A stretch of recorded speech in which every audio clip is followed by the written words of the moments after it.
এখন নির্ণায়কের জন্য আমরা একটা সুপার টেকনিক ব্যবহার করব।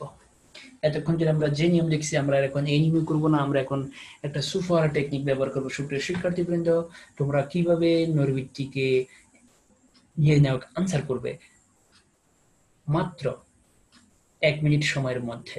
কিভাবে তুমি নির্ণায়ক আনসার করবে 3 কলম আসলে?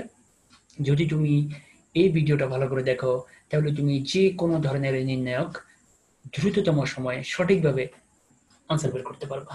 তো চলো আমরা দেখি যে কিভাবে নির্ণায়কের মান বের করে আমাদের সুপার টেকনিক আমরা দেখি। দেখো, এটা একটা নির্ণায়ক। একটু আগে আমরা এই প্রবলেমটা সলভ করছি অনেক বড় প্রসেসে, এখন আমরা স্বল্পতম সময়ে এই পদ্ধতিটা করব। দেখো, তো এই পদ্ধতিতে তোমাকে যেটা করতে হবে সেটা হচ্ছে যে তুমি নির্ণায়কটা যেভাবে আছে সেভাবে লিখে ফেলবা, যেভাবে আছে সেভাবে লিখে ফেলবা। এরপরে প্রথম দুটো কলাম শুধুমাত্র লিখবে। খেয়াল করো তুমি, আমি এটা কিভাবে লিখছি, পুরো নির্ণায়কটা যেভাবে ছিল এভাবে লিখছি। এরপরে প্রথম দুটো কলাম দেখো, শুধুমাত্র এই যে নির্ণায়কটা দেখো, এই নির্ণায়ক থেকে এখানে কি লিখছি, শুধুমাত্র প্রথম দুটো কলাম। এখানে কিন্তু পুরোটাই লিখছি, বাট এখানে কি লিখছি, এখানে প্রথম দুটো কলাম লিখছি।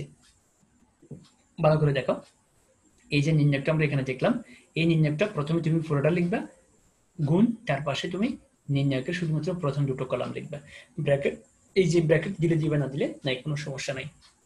এবার আসো, আমাদের কাজ শেষ, এবার আমরা মান বের করে ফেলি। দেখো, এই বরাবর গুণ করবা, দেখো গুণ করলে কত হয় 3। এই যে এই বরাবর উপাদানগুলোকে গুণ করবা, গুণ করলে কত হয় 3। ঠিক এরপরে প্লাস এই বরাবর গুণ করবা, দেখো কত হয় 24। এই বরাবর গুণ করবা, তাহলে 4 2 8 3 24, এরপরে প্লাস এবার এই বরাবর গুণ করবা, দেখো 3 2 আছে 424 হয়ে গেল। একটা অংশ শেষ, আমাদের অঙ্ক কিন্তু শেষ পর্যায়ে। এবার আসো মাইনাস, এবার আসো আমরা এইভাবে গুণ করব। দেখো 2 2 6 সাইডে 6, আমরা ডান থেকে বামে যাব। আমরা আগে কিন্তু বাম থেকে ডানে আসছি, এখন আমরা ডান থেকে বামে যাবো। এবার আসো এটা দিয়ে এটা গুণ, দেখো 16। এবার আবার মাইনাস, দেখো এরপরে আমরা এই সর্বশেষ এটা গুণ করবো, দেখো 27 হয়ে গেল। তাহলে আমরা ডান থেকে বামে গেলাম আর প্রথমে আমরা বাম থেকে ডানে আসছি। এবার এটাকে ক্যালকুলেশন করলে যাওয়া হবে অ্যান্সার। এটা অ্যান্সার দেখো 1 মিনিট না, তুমি 30 সেকেন্ডের মধ্যে নির্ণায়কের আনসার করে দিতে পারবা। এবং তুমি চাইলে এই পদ্ধতি তোমার পরীক্ষার খাতায় ব্যবহার করতে পারবা। এমসিকিউতে তো অবশ্যই তোমাকে এই পদ্ধতিতে অঙ্ক করতে হবে, নাহলে তুমি কিন্তু স্বল্পতম সময়ের মধ্যে নির্ণায়ক আনসার করতে পারবা না, তোমার অনেক সময় লেগে যাবে। পরবর্তীতে তুমি দেখবা যে তুমি অনেক প্রশ্ন রেখে চলে আসছো। তাহলে এটা হচ্ছে নির্ণায়কের সুপার টেকনিক। আমি আশা করি এই সুপার টেকনিক তোমাদের ভালো লেগেছে।